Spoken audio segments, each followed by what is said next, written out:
This morning I met with Speaker Zellers and Majority Leader Koch for about 40 minutes, and we had a cordial discussion.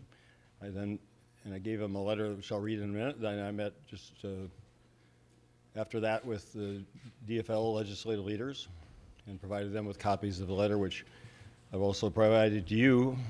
And the letter says, "Dear Senator Koch and Speaker Zellers, from the beginning of this legislative session, it has been clear that compromise by all of us would be the only way we could reach the necessary agreements to achieve a balanced state budget for the next biennium.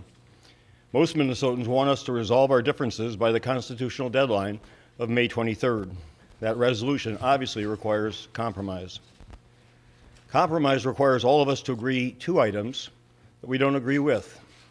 That is the essence of compromise. It is the only way we will reconcile our different positions on the state's budget for the next biennium. The current projected deficit is just over $5 billion. We agree that the repayment of the previous governor and legislature's shift in school aid payments must be postponed. That leaves us with a remaining deficit of $3.6 billion.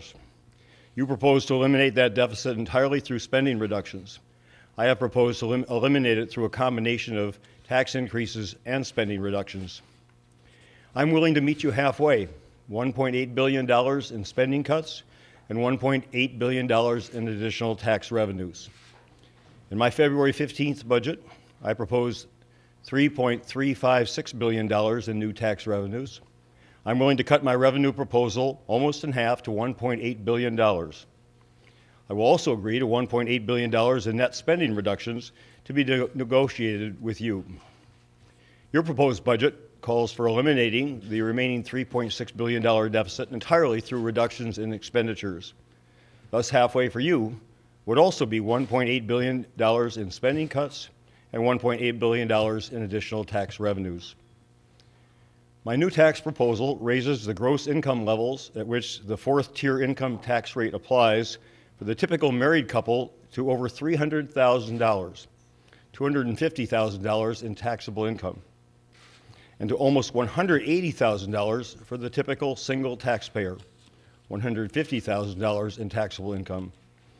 It would raise income taxes on less than 2% of Minnesotans, actually 1.9%. Only the very highest income earners would pay any additional state income taxes under my proposal, and I've attached the details of that proposal. I also withdraw my proposed property tax increases on homes valued over $1 million. Thus, my proposal would not increase state or local property taxes for anyone in Minnesota. By contrast, the Minnesota Department of Revenue estimates that the cuts in your conference report of over $800 million to local government aid would increase property taxes on almost all Minnesota property owners and businesses by about $400 million, while also cutting funds for local services by nearly $400 million. In addition, your cuts of $186 million to the renter's property tax refund would reduce property tax refunds by more than 45% for 308,000 Minnesotans, including nearly 85,000 seniors and disabled Minnesotans. Regarding K-12 education expenditures, I agree to the Senate's position, which increases the state's per-pupil aid formula by $50 in 2012 and additional $50 in 2013 at a cost of $128 million for the biennium. However, I would obtain that amount from revenues, not from reducing other education funding. That would then require $1.928 billion in spending reductions, which I am willing to negotiate with you. My compromise represents a balanced approach to a balanced budget. One half of the remaining $3.6 billion would be eliminated by spending cuts, and one half by tax revenue increases. This is the reasonable, responsible middle ground. If you agree to meet me halfway and adopt this balanced approach to a balanced budget, I am confident we can resolve our remaining differences in time for you to meet your constitutional deadline of May 23rd for adjournment. My best regards, Mark Dayton. I'm willing to consider other proposals. I like mine the best because it only affects less than 2% of Minnesotans, the very wealthiest Minnesotans who can afford to pay more taxes, and doesn't raise either income taxes or property taxes for 98% of the people of Minnesota, and yet raises $1.8 billion in revenue. I think that's a very good proposal for 98% of Minnesota, and a reasonable one under the circumstances, and I ask for their forbearance and support until we get out of this deficit for the very top 2%. But if somebody else wants to offer a alternative, then they're welcome to do so.